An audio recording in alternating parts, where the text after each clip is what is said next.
Ah, ben deux minutes par question. Parfait. Il va falloir avoir un esprit de synthèse pour pouvoir répondre à tous les aspects de la guérison miraculeuse. OK, on en commence avec une En parlant de guérison miraculeuse, j'oublie toujours. Il y a le congrès d'études sur la paix, pour ceux que ça peut intéresser, qui va se tenir le 30 septembre, un dimanche ici. Et puis, ce congrès-là, on va justement parler des prophètes de la paix après les prophètes de malheur qu'on a connus. C'est-à-dire qu'on va essayer d'élaborer avec plusieurs conférenciers, dont Raphaël Paillard des Rose-Croix, Carmen Loranger des Sciences cosmiques, Pierre Bélanger, Alexandre Lachance et moi-même, sur les bonnes nouvelles que les prophètes et les prophéties amènent. Parce qu'il ne faut pas oublier que les prophéties prévoient une certaine apocalypse pour purifier, pour après ça amener l'homme à une apothéose totale. Mais on ne parle jamais de cette apothéose-là. Et puis l'apothéose est pas mal plus important que l'apocalypse. Puis l'apocalypse, c'est pas nécessaire, c'est pas nécessairement dû qu'on va le passer. L'apothéose, c'est sûr. Puis l'homme s'amuse à parler d'apocalypse. Il aime ça. Alors, à ce congrès d'études sur la paix, on va voir justement les probabilités qu'on a de paix et quels sont les vrais messages laissés par les prophètes sur l'apothéose. Alors, c'est le 30 septembre. Les billets sont déjà en vente. Je crois que ça se vend assez bien. C'est pour ça que je préfère vous en parler un petit peu. Ça va être assez intéressant. À toi, Michel. Bon, on commence. Pourquoi les guérisseurs ou autres voyants, etc., demandent-ils parfois des tarifs si exorbitants, jusqu'à 200 $ même de la séance? Combien? Si c'est une capacité de l'être humain, un don que tous peuvent développer, pourquoi ne pas le donner? Ce que tu donnes à un plus que l'autre, plus pauvre que toi, t'es remis au centuple, ne signifie pas cette matérialité si exclusive, me semble-t-il, ou alors ésotérisme est aussi devenu une société de consommation. Voilà. Alors, ce qui arrive, c'est que si c'est une capacité de l'être humain, un don que tous peuvent développer, pourquoi ne pas le donner?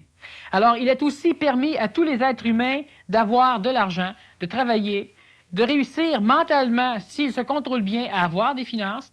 Et une chose qui est sûre, c'est qu'un individu qui passe, disons, une semaine, ou qui passe, disons, 30 heures par semaine à guérir du monde, s'il faut qu'il travaille en même temps pour pouvoir assurer sa survie, il guérira pas.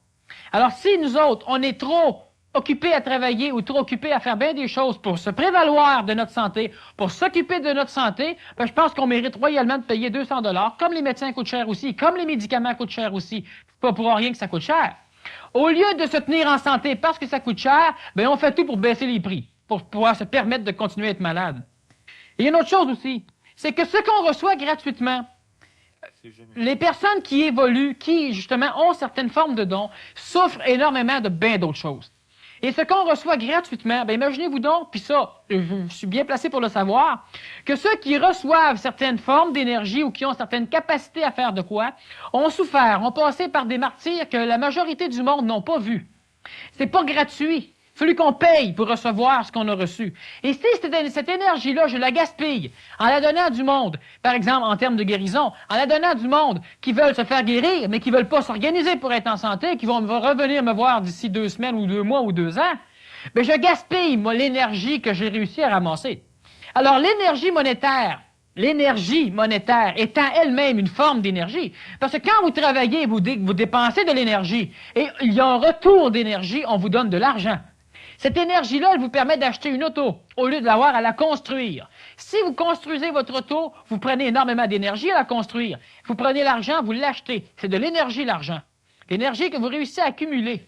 Alors, si moi, je vous guéris, puis que vous en allez, puis que vous revenez après encore vous faire guérir, que vous continuez le même train-train de vie, mon énergie, je la gaspille. Puis ce que je reçois et que j'ai payé pour recevoir, si je la gaspille, je la perds. Alors, automatiquement, je demande donc un retour d'énergie qui va être financier, parce que ça, je suis sûr que je l'ai. L'individu qui est guéri instantanément, qui va bien, qui veut guérir, cet individu-là, il n'aura pas payé longtemps. Puis lui, avec, il va recevoir la possibilité de se guérir, de comprendre la guérison, puis de guérir les autres. Ça, c'est important. Moi, je suis malade, qu'est-ce que je fais pour être en santé? Rien. Mais pourquoi que lui qui peut guérir, il faudrait que je le paye? Mais pourquoi il ne faudrait pas que tu le payes? Pourquoi que lui, il faudrait qu'il perde du temps à te guérir toi, quand toi, tu n'es pas capable de prendre ce temps-là pour te tenir en santé? Puis je pense que ça, il faut voir ça de cette façon-là énormément. Ce qu'on reçoit gratuitement, faites-moi confiance que c'est rare. Vous gagnez à la loterie gratuitement, c'est après que vous allez payer.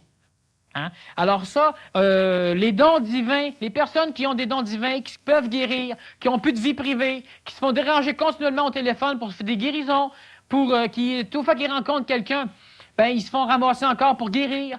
Ben ce monde-là, là, ils ont un beau karma à payer. Puis plus qu'ils vont augmenter leur prix, plus ils vont diminuer leur karma. De deux façons. Le retour d'énergie se fait, puis en plus, ceux qui n'ont pas d'argent ou ceux qui trouvent que c'est trop exorbitant vont arrêter de l'achaler. Donc, ils commencent à éclairer son public, ils commencent à payer moins de karma. Ils allègent sa souffrance. Juste ici, au centuple, ben c'est ça. Alors, vous êtes venu au monde avec une santé, puis vous l'avez perdue. Vous l'avez gratuitement, puis vous l'avez donné, votre santé. Vous l'avez plus. Hein? Vous l'avez pas au centuple. Alors, l'ésotérisme est devenu une société de consommation. Ben, c'est ça. C'est que, l'ésotérisme a toujours été une société de consommation. Et bien pire que la société qu'on a présentement. Tous ceux qui ont la connaissance, tous ceux qui ont toujours eu la connaissance, qu'est-ce qu'ils ont fait avec la connaissance? Ils n'ont jamais pu la communiquer. Pourquoi? Parce qu'ils étaient tout le temps dans la rue. Pourquoi? Parce qu'ils ne chargeaient rien. Parce qu'il n'y avait pas d'argent après ça pour pouvoir faire des conférences. Parce qu'il n'y avait pas d'argent pour louer une salle pour faire des conférences. Parce qu'il n'y avait pas de moyens de communiquer leurs connaissances. Au Québec, on en a eu plein de personnes qui réellement avaient des connaissances extraordinaires. Ils n'ont jamais pu la communiquer. Ou à un très petit nombre. Pourquoi? Parce qu'il n'y avait pas d'organisation financière en arrière d'eux autres. Et l'organisation financière, c'était eux qui devaient la bâtir. Ils donnaient de l'énergie, il fallait qu'ils ramassent de l'énergie pour continuer à payer leur loyer, pour continuer à avoir une salle pour recevoir le monde, pour continuer à communiquer l'énergie. C'est un péché d'être pauvre. C'est pas d'être riche qui est un péché. Puis une personne, on a tout ce qu'il faut pour le faire. Alors, ce qu'il faut faire, il faut s'organiser intelligemment. Il faut se priver de certaines choses, peut-être. Mais à un moment donné, on n'a plus besoin de s'en priver, parce que pendant 15 ans, on s'en est privé. Là, on arrive avec une espèce de château fort, puis le monde nous dit, « Ben oui, mais toi, tout ça, tu pourrais le donner. » Oui, mais si je te le donne, tu vas-tu apprendre? Non, tu n'apprendras pas. Fait que moi, te donner le moyen d'apprendre, tu vas payer pour. C'est normal. Alors, c'est ce qui arrive. Ça a été une société de consommation. Tous ceux qui avaient la connaissance la gaspillaient, de la laisser traîner dans les rues. Il y a peu de salles, on ne peut pas passer à la télévision, ils ne peuvent pas écrire de livres, les livres, on doit les importer d'ailleurs, de France ou des États-Unis. Pourquoi? Parce qu'on consomme l'énergie. On reçoit de l'énergie, puis on la gaspille. Présentement, bien, si on regarde au niveau du Québec, qui est l'endroit le plus privilégié dans le monde en ce qui concerne l'ésotérisme, ben, on doit payer pour voir une conférence, on doit payer pour suivre un séminaire, on doit payer pour suivre un cours, puis c'est normal. Mais remarquez que plus le monde paie, plus il y a de conférenciers qui ont de l'allure, parce que ceux qui avaient la connaissance sans le pouvoir financier finissent par se faire aider. Puis les individus qui paient, bien, ils peuvent encore payer. Alors, on les a pas ruinés. Par contre, on a une salle pour les recevoir. Puis on a des moyens pour diffuser la connaissance, qui peut être des cassettes, qui peut être n'importe quoi. Mais un individu qui donne gratuitement à une population qui ne mérite pas de recevoir gratuitement, c'est un individu qui gaspille. Puis si vous méritez de recevoir gratuitement, c'est que vous êtes en santé et vous avez déjà la connaissance. Vous n'avez pas passé d'initiation pour l'avoir, vous n'avez pas à souffrir pour l'avoir. Vous souffrez présentement pour apprendre des choses. Quand vous les avez appris, ces choses-là, c'était-tu gratuit? Non, ça va être payé pour. Puis après ça, vous essayez de communiquer à vos enfants, de les empêcher de refaire les mêmes gaffes que vous. Ça vous donne quoi? Ça vous donne que vous payez un autre karma, parce qu'à un moment donné, ça va tout vous revenir dans le visage. Puis ils vont faire leurs expériences pour apprendre. L'apprentissage, ça se paie. Par la vie ou par le système financier, mais ça se paie. C'est normal qu'un guérisseur. C'est sûr qu'il y en a qui exploitent. Mais si vous allez voir un guérisseur qui vous exploite, vous payez 200 $ puis vous vous faites exploiter, bien vous gaspillez votre énergie, puis vous gaspillez votre argent. Puis là, c'est à vous de plus y aller, parce que là, c'est vous encore qui êtes coupable.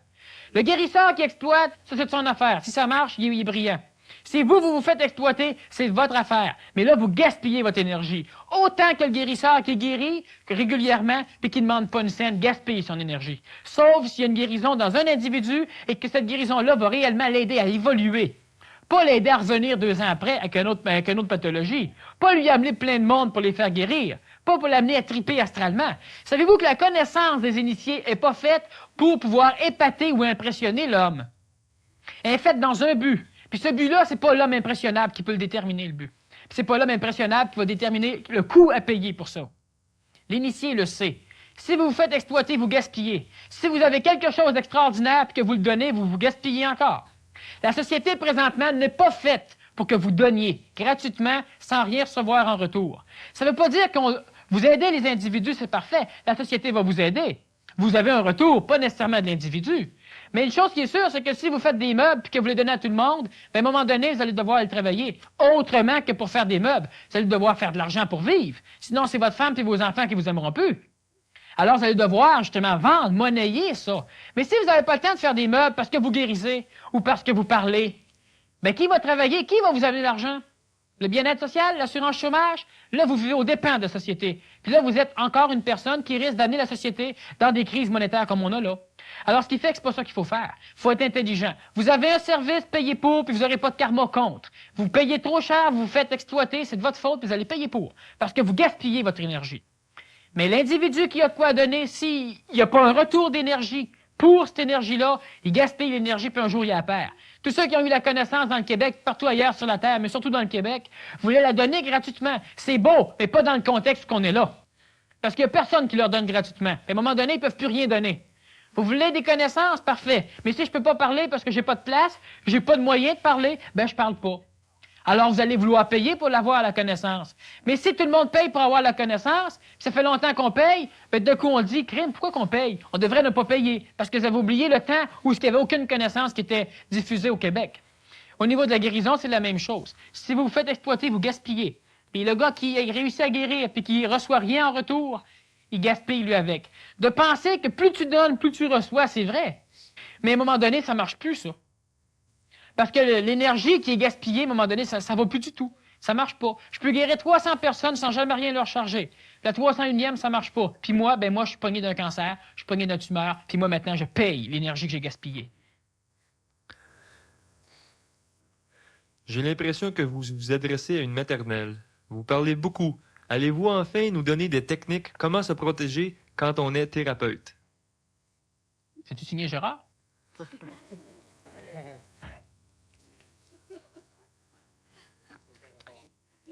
Bon.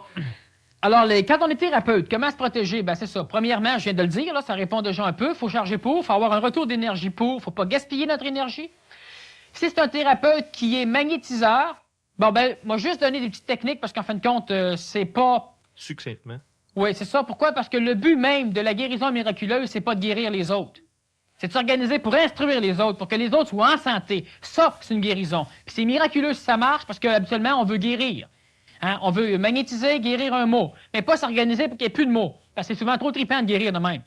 Mais ça, c'est du gaspillage d'énergie. L'homme qui a une énergie vitale hyper densifiée, qui peut faire des guérisons, n'a pas une énergie vitale pour guérir. Il se trouve qu'il peut guérir. Le Nazaréen n'est pas venu sur la terre pour guérir. Il a guéri, mais lui, il a fait d'autres choses. Il a fait son cheminement à lui. Alors, c'est ça. Une chose qui est sûre, c'est que dans les méthodes de guérison, il y a l'énergie magnétique qu'on transmet au monde. Donc, on se vide pour le remplir. On peut aussi absorber, attirer un malaise, une douleur.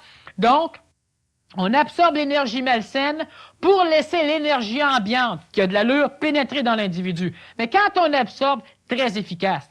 Mais qu'est-ce qu'on fait avec l'énergie maintenant qu'on a dans le corps, qui est absorbée, qui est l'énergie maladive de l'autre?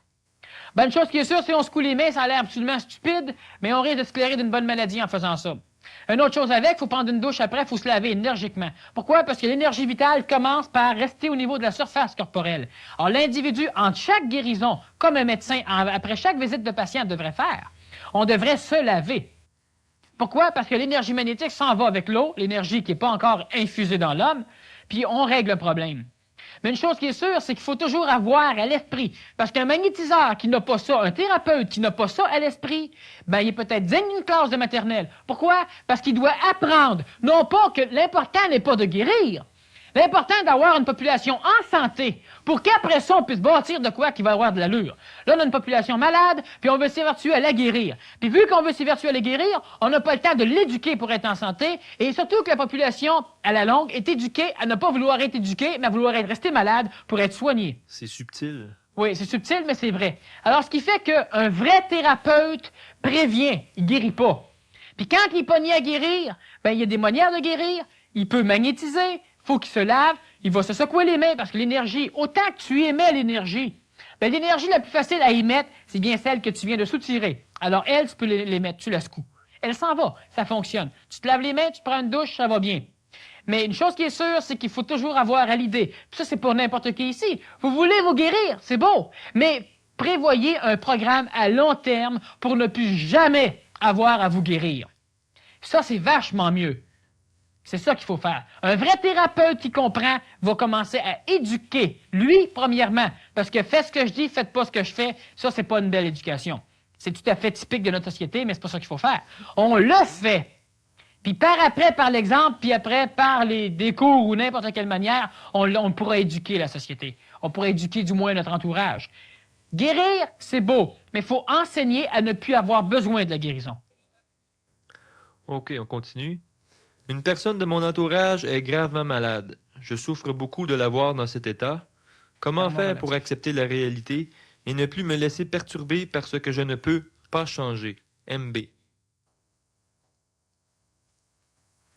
Bon, ben c'est ça. C'est que la personne, premièrement, le gros handicap de la psychologie humaine, c'est d'observer une réalité, une personne malade, et de vouloir que cette réalité soit ce qu'elle aimerait. Donc, elle compare l'illusion, elle compare ce qu'elle voudrait à ce qui est. Puis comparant ça, ben elle est malheureuse. C'est ça qui est le problème ici avec.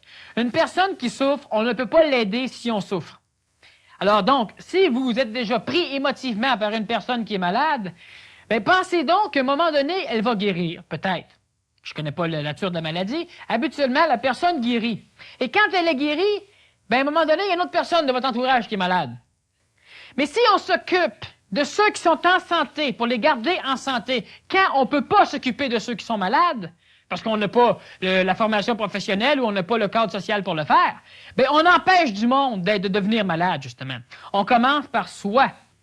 Voyez-vous, vous voyez l'extérieur à partir de vous-même. Puis toute l'humanité vous apparaît selon ce que vous voyez à partir de votre psychologie, de votre conception. Puis changer le monde, bien, ça commence par changer ça. Ça commence par changer la vision qu'on a du monde. Cette vision-là, on l'a en dedans de nous autres. Donc, on commence à changer le monde en se changeant soi-même. Alors, souffrir parce qu'une personne souffre, bien évidemment, la personne veut s'en sortir parce qu'elle se rend bien compte que ça sert à rien, ça mène nulle part. Il y a un gaspillage d'énergie. Occupez-vous donc de ceux qui sont en santé avant qu'ils deviennent malades. Les enfants qui n'ont pas de problème, un enfant qui dit la vérité tout le temps, c'est bien correct. Un enfant qui compte des mensonges tout le temps, bien, à un moment donné, ça nous chasse. Tu sais, on le chicane de temps en temps, mais à un moment donné, on arrête de le chicaner, on le chicane plus trop. Mais la journée qui dit la vérité, cet enfant-là, hein, c'est incroyable, on le félicite, hein, on lui donne un paquet de bec, on lui achète un gâteau puis un petit jouet. Mais l'enfant qui dit la vérité tout le temps, lui, on s'en balance comme dans 40. Puis la journée qui dit une mensonge, il mange une maudite volée, bien pire que l'autre qui me compte des menteries tout le temps. Hein? On s'occupe jamais de celui qui est en santé. On veut s'occuper de ceux qui sont malades. Mais c'est ça le mot dit problème. Ce qui fait qu'on a une société tout le temps malade. Parce que on a du monde qui s'occupe des malades. Bien, laissez-les s'en occuper des malades. Mais si vous n'avez pas la possibilité, ou même si vous êtes médecin ou thérapeute ou n'importe quoi, bien, occupez-vous du monde en santé aussi, puis de vous. Puis ceux qui ont la formation professionnelle ou le cadre social professionnel pour s'occuper des malades, bien, ils vont s'en occuper des malades, puis ils vont, s'ils sont moindrement ouverts, bien, ils vont aussi voir qu'il faut qu'ils s'occupent du monde en santé. Parce que sans ça, l'enfant, lui, qui compte toujours la vérité puis qu'on s'en balance parce qu'on est habitué, bien, c'est la personne qui est en santé.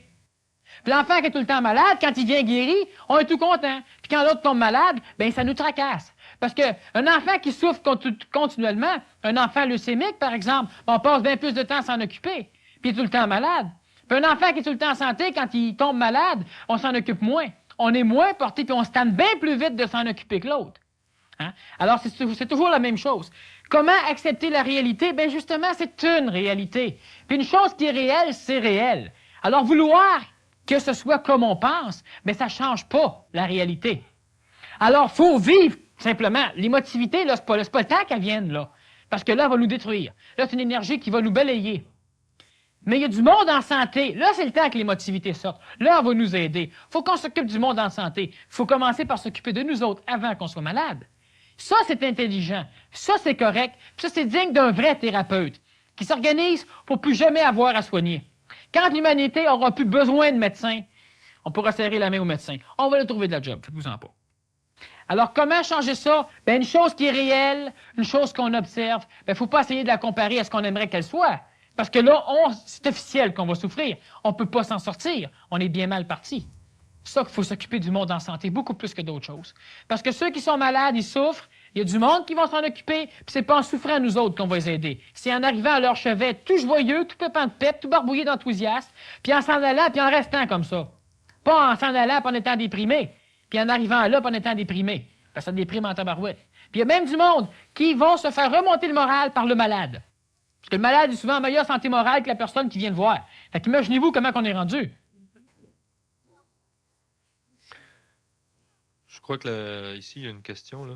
Peut-être que tu as répondu plus ou moins directement. Là. Est-ce que le guérisseur peut se protéger et comment? C'est ça. Le guérisseur se protège, premièrement, en sachant, en contrôlant le retour d'énergie. Donc, tu ne donnes pas pour rien. Tu donnes ce que tu reçois, c'est normal. Ou tu t'arranges pour recevoir ce que tu donnes. Il y a toujours des exceptions, mais ce n'est pas une exception que tu es un homme ou une femme, mais à un moment donné, ça tue. En plus de ça, ben, il doit évidemment se laver, se soigner entre chaque guérison énormément.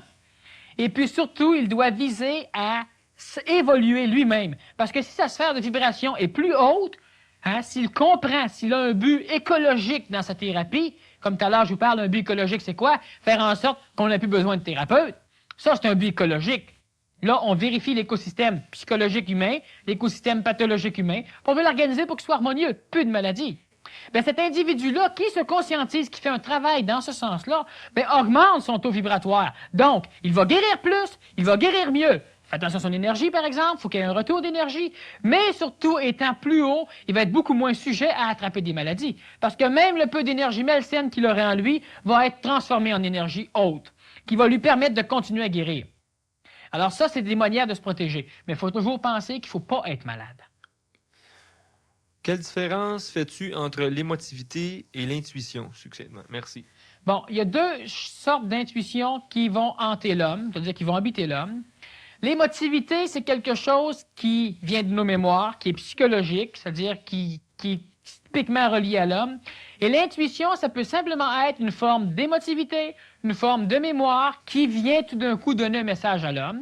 Cette intuition-là, c'est une intuition qui est souvent fautive, qu'on ne doit pas trop suivre.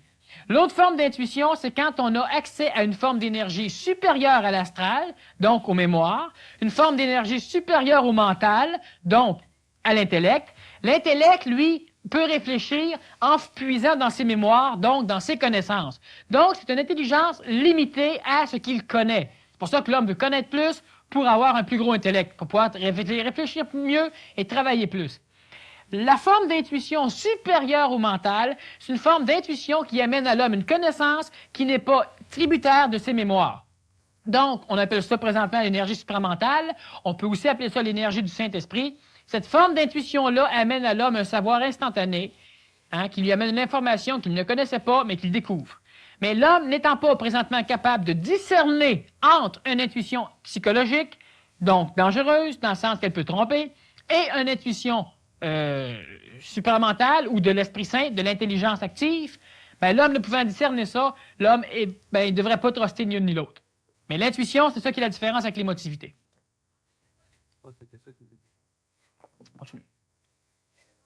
Comment se fait-il que depuis que je suis régulièrement des cours en ésotérisme, que je suis de plus en plus sensible aux vibrations positives et négatives aux endroits où je me trouve? Exemple, vibrations négatives du travail versus vibrations positives du centre. Comment faire pour me protéger du négatif et comment capter le positif? Merci. Bon, capter le positif, il n'y a pas de problème. Si l'individu commence de plus en plus à capter ça, automatiquement, il devrait être de plus en plus en santé. Par contre, ça arrive souvent qu'un individu qui perçoit plus parce qu'il a développé inconsciemment, et je dis bien inconsciemment, parce que s'il aurait voulu le développer, il n'aurait pas pu le développer. Alors, ce qui fait que comment capter plus, ben, oublie ça. Tu vas finir par capter plus, mais cherche-le pas. Parce que si tu veux capter plus, tu as peur de capter les énergies négatives en même temps, puis tu vas avoir un paquet.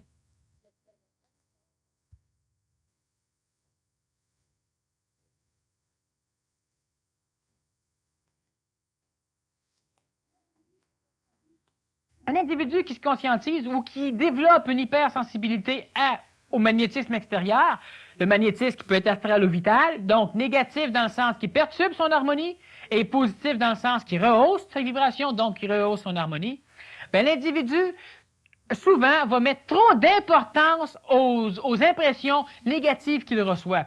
Donc, il accentue aussi la captation d'impressions négatives. Moi, quand je vais quelque part où c'est négatif, Ben pourquoi c'est négatif? Moi, ça ne sera pas négatif parce que moi, je vais m'entourer d'une forme d'énergie positive. Pas parce que je le veux, parce qu'à un moment donné, c'est ça.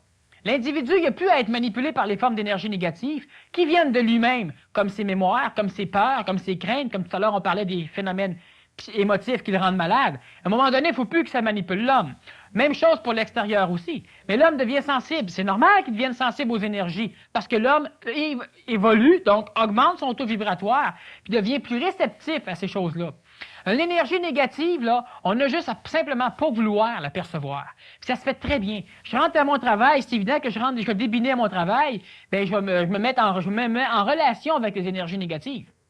Mais si mentalement je décide de faire en sorte, par exemple, que mon travail ne soit pas une habitude, que je prends conscience de ce que je fais dans mon travail, ben, vous allez voir que les énergies négatives, il n'y en a plus. L'énergie négative, c'est simplement ce que vous permettez aux formes d'énergie de vous pénétrer et qui sont en inharmonie avec vous. Mais ça, c'est vous qui le permettez. Je sens une énergie négative. Mais faisant pas un château, faisant pas un gâteau, c'est tout, sans là, puis laisse-la là. Mais si je sens l'énergie positive, tu peux vouloir embarquer dedans. Exactement comme si je te dis, mange la marde. Mais il y en a que ça leur fait rien, puis il y en a que ça leur fait quoi? Pourquoi? Parce qu'il y en a que cette énergie-là, il la laisse pénétrer en eux, puis il y en a d'autres, ben ça leur fait rien. Ben c'est ça. Je rentre quelque part, je vais dans un cimetière, je sais c'est un accident ou n'importe quoi, puis plein d'énergie négative. Ben, qu'elle reste là, l'énergie négative. Moi, je n'ai pas besoin. Je l'aperçois, OK. Je conçois, je suis conscient que je l'aperçois. Puis c'est tout. Puis quand c'est de l'énergie positive, je m'en occupe. Mais s'il faut tous les fois que je pense à purifier l'atmosphère, à contrôler les énergies négatives, je deviens malade de tout ça. Puis là, m'être bien plus pris par les énergies négatives que par les énergies positives. Puis ça, c'est drôle, mais c'est souvent un cheminement qu'un individu va faire.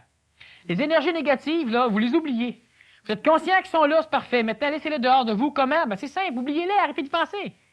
Travaillez sur vous, vous-même, vous vivez, vous faites de quoi? Le reste, il ne viendra pas vous achaler. Mais si, il y a des énergies négatives ici. Puis c'est plate, c'est ici, puis c'est, tu sais, on se sent mal. Ben c'est ça, arrêtez de vous sentir mal. Ça a l'air facile à dire, c'est facile à faire avec. Ça ressemble au positivisme? Ben tant mieux. Si ça a une utilité, c'est celle-là. Les énergies négatives, vous ne toucheront pas. Puis quand c'est positif, ben maudit, profitez-en. Essayez pas de vous dire, crime, c'est plus fun que hier. Hier, c'est négatif, c'était pas beau. Aujourd'hui, c'est mieux. Ah ouais. Qu'est-ce que tu fais avec les énergies positives de là? Tu les laisses dehors, puis tu tripes encore sur hier. Bien important. Quand c'est positif, crime, profitez-en. Quand c'est négatif, oubliez ça. L'homme, il n'est pas manipulé par des affaires qui veulent l'écraser. L'homme, il est manipulé parce que lui, il accepte. C'est simple. Puis luttez pas contre. Parce que lutter contre, ben, c'est faire la guerre. Faire la guerre, ben, c'est être en guerre. Ça va à peine, hein? On est dans le négatif au bout quand on lutte contre. On les laisse à côté. Question d'une personne qui a vécu une expérience négative. À l'âge de 4 ans, j'ai été violé. Je suis suivi en psychiatrie depuis 1960. Est-ce que ça peut durer longtemps encore? Je suis marqué pour la vie, je crois. Merci pour la réponse, quelle qu'elle soit. Bon, mais la réponse est simple. Une personne, prenons les femmes, les hommes, c'est rare qu'ils se font violer. Un petit peu, ça arrive. Une femme qui se fait violer, elle est marquée pour la vie. Pourquoi? Parce qu'elle déteste se faire violer. Un enfant de 4 ans, c'est surtout parce qu'il va apprendre après que c'était pas beau, qu'il y a un paquet de cossins dans le genre. Donc, on le programme, on lui explique que ce qui s'est passé, c'était dégueulasse, puis que s'il est normal, ben, il devrait rester pogné avec ça.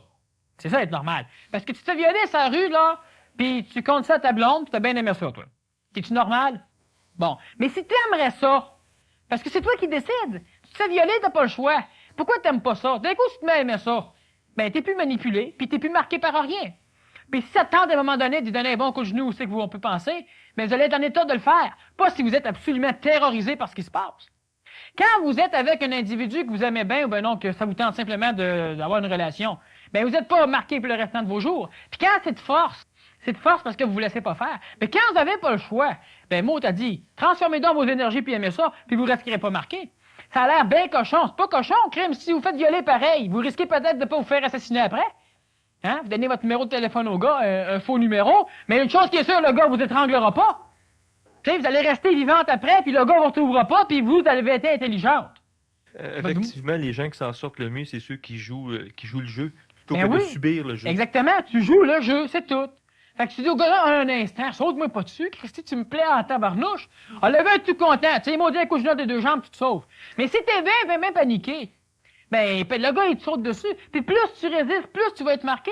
Parce que dans ta psychologie, t'es convaincu que ça devrait pas se faire. T'es convaincu que c'est pas beau que ça se fasse.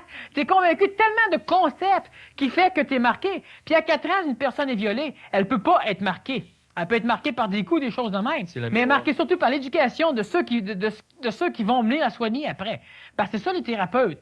Ils viennent la soigner. Ils viennent lui montrer comment qu'elle devrait se sentir maintenant que ça s'est arrivé. Ils viennent pas lui dire qu'elle devrait aimer ça, parce qu'ils ont peur qu'un jour elle aime ça. Mais c'est quoi aimer ça? Hein? Bon, mais c'est bien mieux d'aimer ça que de rester marqué tout le temps. Comment faire pour passer ça? Ben c'est simple, il n'y a rien là. Puis à 4 ans, qui a été marqué à l'âge de 4 ans? Quel corps a été marqué à l'âge de 4 ans? Pas votre corps. Pas à l'âge que vous avez là. Vous n'avez pas 4 ans. Quelle psychologie qui a été marquée à l'âge de 4 ans? Pas vous. À moins que vous ayez resté avec des images, des idées de cette psychologie-là, qui a été incrustée par l'éducation de ceux qui vous ont soigné, qui ne connaissaient pas l'écosystème psychologique d'un individu. Mais ça, c'est simplement une programmation. Vous avez appris un paquet de choses là-dessus, puis vous restez pris avec ça. De dire que ça va vous hanter toute votre vie, c'est une décision que vous prenez. Une décision qui est ahurissamment, disons, absurde. Parce que pourquoi il faudrait que ça vous hante toute votre vie? Et elle peut être longue, votre vie, en tabarouette. Ben, Christy, il n'y a rien là, vous avez eu une relation sexuelle, peut-être même pas, parce qu'on voulait expliquer là, ce que s'était passé. Ben, à l'âge de 4 ans, il n'a pas dû avoir grand-chose, certain. Parce qu'il y en a qui disent, à moins que c'était un enfant de 4 ans ou de 5 ans, hein, qui vous a violé. Parce que réellement, il ne peut pas avoir eu grand-chose. Qu'est-ce qui a frappé surtout l'individu qui s'est fait violer à l'âge de 4 ans? C'est sans doute surtout ce qu'on lui a dit après. Pas ce qui s'est passé.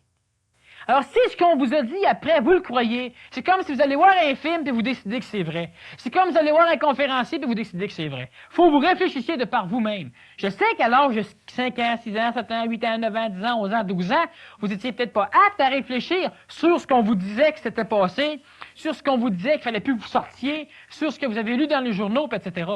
Mais ça, c'est juste des choses que vous acceptez. Vous décidez de changer ça, puis c'est tout. Un individu qui se fait violer, s'il se met à aimer ça, il ne se fait plus violer.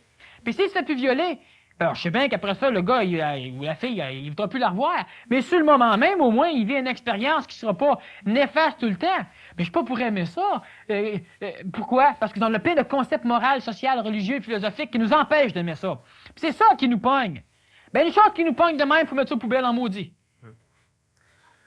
Au point de vue psychologique, c'est effectivement le cas. C'est-à-dire que les enfants qui se font violer, bien souvent, ce qui les marque, c'est pas le viol lui-même, mais c'est le contexte qui entoure, c'est-à-dire la rage des parents qui fait en sorte que l'enfant perçoit que ce qui s'est passé, c'était grave, donc ça reste réprimé pour le restant de ses jours. C'est ça. Alors que si les parents avaient véhiculé ça comme étant simplement une expérience désagréable, mais qui passe comme un bobo, mais l'enfant, il ne serait pas imprimé avec ça. Mais ma face, comme les gens sont convaincus que le viol, c'est pas comme un bobo, ben c'est parfait. Ils transmettent, puis ça va rester de même temps qu'on va voir une différence. C'est ça. Alors l'individu doit donc se reprogrammer, puis étudier ça, puis c'est un médecin qui vous parle, puis c'est moi, puis vous êtes capable de réfléchir. Ben c'est ça. Ce qui a frappé à 4 ans, c'était l'éducation qu'il y a eu par après. Cette éducation-là, vous auriez eu une autre éducation, ça vous aurait pas marqué. Preuve que c'est très relatif, très aléatoire et très illusoire. Donc, on reforme cette éducation-là, puis on oublie ça. Puis si on veut pas être hanté par ça, ben oubliez donc ça tout court. Vous n'aurez pas besoin de le reformer, puis Christy, vous avez une vie à vivre devant vous. Vous la vivez. C'est elle qui est belle. Pas ce qui s'est passé, pas ce qui s'est peut-être passé, puis pas ce qui n'aurait pas dû se passer. Hein? C'est ce qui se passe aujourd'hui qui est important. Question un petit peu diététique. De quoi pourrait se composer un menu si l'on mangeait une fois par jour? Merci. Très spécial comme question. Très spécifique.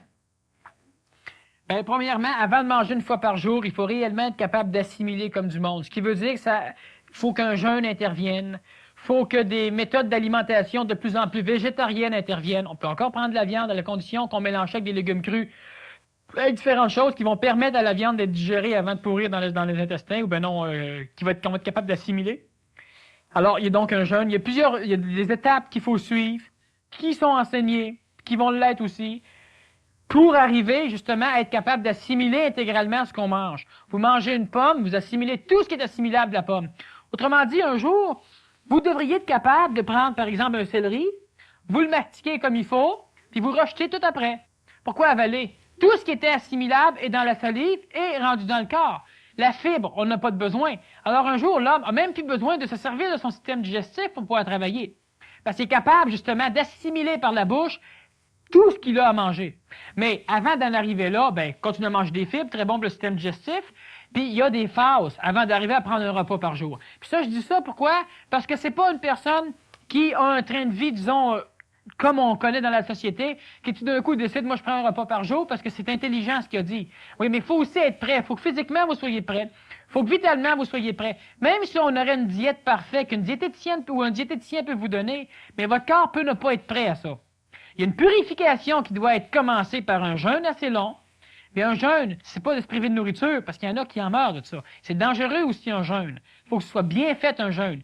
Il y a des livres qui existent là-dessus, il y a des cliniques là-dessus, il y a des médecins spécialisés là-dedans. Tu sais, on prend des informations partout. Mais une chose qui est sûre, c'est que pendant un jeûne, il ne faut pas travailler. Alors, il y a des choses à faire pour que l'homme en arrive là. Pour l'instant, c'est pas tout à fait le temps. C'est mieux de prendre 3 repas par jour ou 2 repas par jour, mais de s'intéresser à les prendre le plus équilibré possible. Je pense qu'il y a en masse de documentation dans les librairies pour pouvoir instruire les individus, puis de la documentation aussi dans les CLSC qu'on peut prendre. Puis après ça, on est capable de se bâtir au moins 3 repas peut-être, mais qui a de l'allure, qui nous permet d'assimiler comme du monde, en mastiquant comme il faut, puis en mangeant pas trop vite, en buvant le moins possible pendant qu'on mange, parce que sans ça, on dilue tout le bol stomacal, les acides et tout ça, donc on retarde, on ralentit la digestion. On peut boire après, on peut boire avant. Alors, il y a différentes choses, mais ça, c'est tout enseigné. Mais pour l'instant, pensez pas à prendre un repas par jour tout de suite, ou du moins vérifier avant. Il faut purifier le corps, il faut jeûner. Puis il y a bien des choses qu'il faut habituer, justement, notre organisme à assimiler les choses, qui n'est pas habitué à assimiler.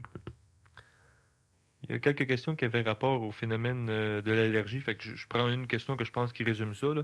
Le problème des allergies. Peut-on en guérir soi-même? Ce sont quelles sortes de maladies? En voulant dire peut-être quelles sortes d'émotions qu'il y a en arrière de les allergies. Bon, ben l'allergie, c'est évidemment un problème psychosomatique. Ça, je pense que même la médecine traditionnelle est d'accord pour dire qu'une allergie, c'est un... Vous avez une hypersensibilité à différentes choses qui peuvent être des animaux, qui peuvent être le travail. Hein. Il y en a qui sont allergiques au travail. Ils sont paresseux. Et puis, ou encore à des plantes, au pollen, des choses comme ça. Ces allergies-là, qu'est-ce qu'ils font? Ben, quand on a ça, c'est une entrée, un input, une espèce de... Notre psychologie veut savoir ce qui se passe, je veux goûter l'eau, je veux savoir si c'est bon, je mange un repas, il faut que ce soit bon au goût, puis il faut que j'aime ça. Hein? C'est typiquement astral, typiquement émotif, les sens. Alors, ce qui arrive, c'est qu'on touche à certaines choses, et ça va automatiquement, par réflexe, ça va engendrer dans l'organisme humain une défense irrationnelle, très, très, très poussée, pour se défendre contre un agresseur qui n'existe pas. Comme le pollen, par exemple, habituellement, ça va être de l'histamine, c'est-à-dire une substance qui est sécrétée au niveau du corps, qui est hyper sécrétée, qui va causer des rougeurs, des picotements, des larmoiements, en tout cas un paquet de choses dans le genre, ce qui fait qu'on va donner des médicaments qui vont être des antihistaminiques pour, justement, empêcher la création d'histamine. Mais ça, c'est quoi? C'est simplement une réaction. Comme tout à l'heure, je vous disais, si vous avez peur, vous sécrétez de l'adrénaline. Quand on touche certaines substances, le pollen, par exemple, de l'herbe à poux, différentes herbes, ou encore on voit un chat, on touche à du poil ou du tapis, ou un paquet d'affaires, de la poussière, ben ça déclenche justement un syndrome de défense inadéquat, inapproprié, inutile dans l'organisme humain par réflexe. Un réflexe, c'est quoi un réflexe psychologique? Ben c'est ça. Si on vous donne des bêtises, vous réagissez tout de suite. Si je dis ta face est absolument laide, puis en plus tu pues, ben tu réagis. Quelqu'un vous rencontre dans le métro et vous dit ça dans un coin, ben vous réagissez sans réfléchir, sans voir si ça a de l'allure. Ah, puis c'est pas grave qu'il pense ça. Non, c'est un réflexe psychologique. On vous dit ça, vous réagissez ça. L'éducation qui amène ça, la programmation qui amène ça. Alors c'est la même chose en ce qui concerne les maladies justement qui sont d'ordre allergique. Vous touchez une substance, on vous dit qu'il y a un chat chez moi. Ah oui, ah. Une demi-heure après, les yeux boursouflés. Ah, il n'y a pas de chat. Ah, mais il y a de la poussière. On se trouve des raisons pour expliquer l'allergie. Mais même s'il y a un chat, si on ne le sait pas, on n'est pas allergique. Si le corps sent réellement les poils, des choses comme ça, il peut finir par être allergique parce que le réflexe est rendu même dans le corps physique puis juste dans la psychologie. Alors, comment sortir de là, se reprogrammer? Être allergique à différentes choses, ben c'est simplement réagir par un réflexe. Donc, c'est pas réfléchi. Il ne faut pas se désoler d'être allergique ou d'être asthmatique, par exemple. C'est simplement de prendre conscience que quand il y a des genres d'émotions, ça crée des réactions. Quand je rencontre certaines choses, ben, je réagis à ça. Puis en réagissant à ça, ben, c'est stupide, il y en a qui sont capables de toucher à ça et qui ne réagissent pas. Ben, on en prend conscience. Puis lentement, avec le temps, on déprogramme le programme réflexe et puis on n'est plus allergique. Alors, c'est une chose qui peut être longue pour les individus parce qu'il y en a qui sont réellement bien convaincus qu'ils ne peuvent pas ne pas être allergiques. Bon, alors ça, c'est une reprogrammation qui se fait comment? Bien, en raisonnant sur l'allergie. Alors, à un moment donné, quand on va sentir des roses, ben, j'aurai pas les cheveux qui vont se dresser sur la tête. Puis, à un moment donné, quand je vais... Il y en a, une phobie, c'est quoi? C'est une allergie psychologique aussi. J'ai peur des ascenseurs, j'ai peur des escaliers roulants, j'ai peur des espaces clos, j'ai peur des espaces larges. C'est un réflexe. Du moment que je vois un ascenseur, je me mets à transpirer. C'est un réflexe. Alors, on peut reprogrammer ça. Comment? Ben, c'est ça. On peut se dire, ben, les chats, je suis pas allergique aux chats, je suis pas allergique aux chats, je suis pas allergique aux chats. Quand on dit je ne suis pas allergique aux chats, on exprime que je suis allergique aux chats, puis que je ne veux plus l'être. Alors, j'allais dire ça longtemps, j'allais toujours être allergique aux chats. Il faut raisonner le phénomène, de déprogrammer. Je rencontre un chat, puis je peux le flatter, puis ça ne devrait pas donner ce que ça donne. Ça le donne, mais ça, oubliez ça, ça ne devrait pas le donner. À un moment donné, ça ne le donnera plus. C'est une reprogrammation. Ça prend un certain temps, mais on peut guérir de n'importe quelle allergie comme ça. Une adolescente contracte une infection ayant comme conséquence la stérilité. Mais pas par une maladie vénérienne, là. La personne tient à le préciser. Comment a-t-elle préparé cette maladie? Bon, ben premièrement, il y a des maladies qui sont des leçons. Il y a des maladies qui sont préparées par une psychologie intrinsèque à la femme ou à l'homme pendant son adolescence, pendant sa jeunesse. Alors, il y a des personnes, par exemple, qui, à un moment donné, des femmes qui vont avoir une capillarité qui va être énorme, ils vont avoir des poils qui vont pousser un peu partout. Mais tout le temps qu'elle était jeune, cette femme-là, ben, elle jouait avec les garçons. C'est un garçon manqué. Puis, à un moment donné, dans la psychologie évolutive de l'enfance jusqu'à l'adolescence, il peut y avoir des réactions comme ça. Une autre chose qui est sûre, c'est que la femme, elle a contacté certains genres d'infections par différentes manières. La stérilité, ça peut être aussi pour lui enseigner quelque chose. Et puis, il y a des maladies, comme tout à l'heure, j'expliquais, qui sont planétaires. Présentement, l'homme et surtout la femme, bien évidemment, ne peut pas avoir autant d'enfants qu'on en a eu à l'époque. Donc, il doit y avoir des femmes stériles. Alors, ce qui fait que, psychologiquement, astralement, là, on parle de psychologie planétaire, donc de l'astral planétaire, et d'intelligence qui dirige ces astrales-là. On n'a pas touché ça à soir, là, mais en tout cas, on en a déjà touché un peu dans d'autres conférences. Ce qui va arriver, c'est que on va forcer les individus, tout d'un coup, la mode est au pantalon serré, qui limite la circulation au niveau des testicules des garçons, par exemple, au niveau aussi des organes sexuels féminins, et ça va stériliser des hommes, ça va aussi stériliser des femmes. Bon, alors on sait que par le disco, justement, a été une danse qui en a stérilisé un bon nombre, parce qu'il dansait avec des vêtements trop serrés. Alors, il y a énormément de choses. Dans la psychologie de la femme, elle ne veut plus avoir d'enfants tout de suite, elle veut vivre sa vie avant. Elle veut passer sa jeunesse, puis par après, elle en aura. Il y a tellement de phénomènes qui fait que, dont des maladies, justement, qui obligent la race humaine à arrêter de procréer. Parce que, premièrement, l'homme occidental, l'homme, du moins européen, c'est-à-dire la race blanche, la cinquième sous-race de la race mère, la nôtre, ben, elle est rendue à un point où ce qu'on arrive dans une penture, dans un versant. Poisson, verseau. L'ère du poisson amenée par Jésus-Christ, ben là, c'est fini. On tombe dans l'ère zodiacale du Verseau, qui va durer approximativement 2700-2300 ans. Alors, ce qui arrive, c'est que l'individu doit se préparer, arrêter de procréer. Puis malheur, justement, aux femmes qui vont avoir des enfants dans un certain avenir. Hein? Alors, pourquoi? Parce qu'ils ne pourront pas survivre avec ça, et surtout que les enfants qui vont naître ne pourront pas être éduqués avec le cerveau qu'ils ont, avec les personnalités qui vont se réincarner à l'intérieur, ne pourront pas avoir l'éducation nécessaire. Donc, on ne doit pas avoir d'enfants. Parce que l'homme a évolué. Les esprits, les personnages réincarnatifs, l'entité réincarnative de la planète Terre a évolué. Hein? Quand vous venez au monde, vous n'êtes plus un homme des cavernes. À un moment donné, vous êtes différent. Parce qu'il y a une évolution qui s'est faite. Mais si maintenant, tous ceux qui sont prêts à se réincarner se doivent d'avoir une forme d'éducation pour les pousser rapidement, et que cette forme d'éducation-là n'est pas accessible présentement, parce que l'homme est en changement, ben, ils ne pourront pas se réincarner. S'ils ne peuvent pas se réincarner, on ne peut pas mettre des enfants au monde sans rien dedans. Ce qui fait qu'automatiquement, il y a des intelligences, il y a bien des choses qui manipulent la psychologie humaine, dont certaines formes de maladies planétaires, et qui vont amener l'homme à moins procréer. Ce qui fait qu'on a un taux de croissance infantile qui diminue régulièrement. Même si on a des médecins pour empêcher la mortalité infantile, ben, on a moins d'enfants pareil. Puis c'est normal. Puis à un moment donné, tout ça va disparaître. Il y a plusieurs femmes qui sont stériles, qui vont redevenir procréatives. La médecine va en permettre justement à des femmes stériles ou à des hommes stériles d'avoir des enfants. On commence à étudier ça. Mais dans la psychologie de la majorité des femmes ou des jeunes filles, présentement, les enfants pas de suite, on a même développé des méthodes d'avortement très, très, très efficaces pour justement, puis ça, c'était une manipulation planétaire, pour qu'il y ait moins d'enfants sur la Terre. Mais d'ici 15 ou 20 ans, tout ça va se rétablir. Il y a bien du monde qui sont stériles, qui vont redevenir procréatifs. Alors, il y a des choses, justement, ça peut être il y a des maladies planétaires que vous n'avez pas besoin de chercher, qui vont vous sauter dans le visage. Voyeur. Je mange bien, je suis positif, je me sens équilibré, mais j'ai tendance à être fatigué. Il me faut beaucoup dormir, 8 heures minimum, et je supporte mal le changement d'horaire, exemple une soirée tardive couchée vers 2 heures.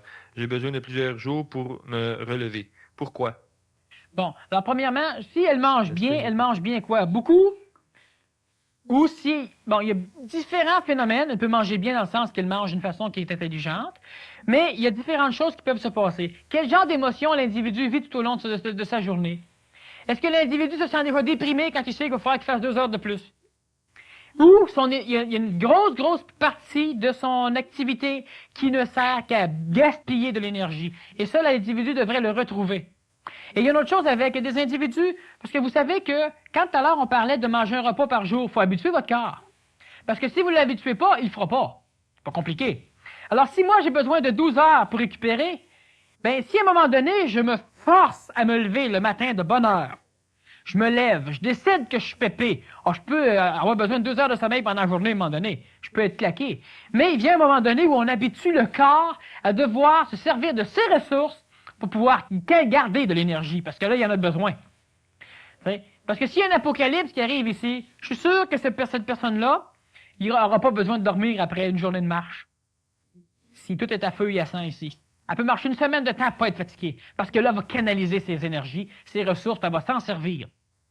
Alors c'est ça qu'il y a un dressage qu'il faut faire à notre corps, à notre psychologie, par notre mental. Mais par notre mental, il faut aussi dresser notre mental, donc le programmer. Alors, un exemple de programmation, on en parlait un peu la semaine dernière, c'est un des cours qu'on va commencer ici en septembre, qui est le programme maître-contrôleur. Ben, c'est ça. On veut juste programmer, organiser le mental pour qu'il puisse s'auto-programmer. Puis après ça, toutes les choses comme ça, ben, il n'y a plus de problème. Parce que vous êtes capable de vous décider. Qui c'est qui est fatigué? Votre corps ou votre psychologie? Ça, c'est bien important à voir, ça. Je ne veux pas me lever, pourquoi? Parce que moi, je me sens paresseux ou parce que mon corps n'est pas apte à se lever. Bien, avant, justement, de récupération, il faut voir en crime qui c'est qui est fatigué là-dedans. Le corps physique ou la psychologie. Je ne veux pas me lever, j'ai trop de travail. Mon corps, lui, là, s'il le feu pogne ici, il se lève debout direct. Lui, il est en forme pour le faire. Il faut bien étudier qui c'est qui est paresseux. Puis après ça, vous pouvez justement remédier à ça.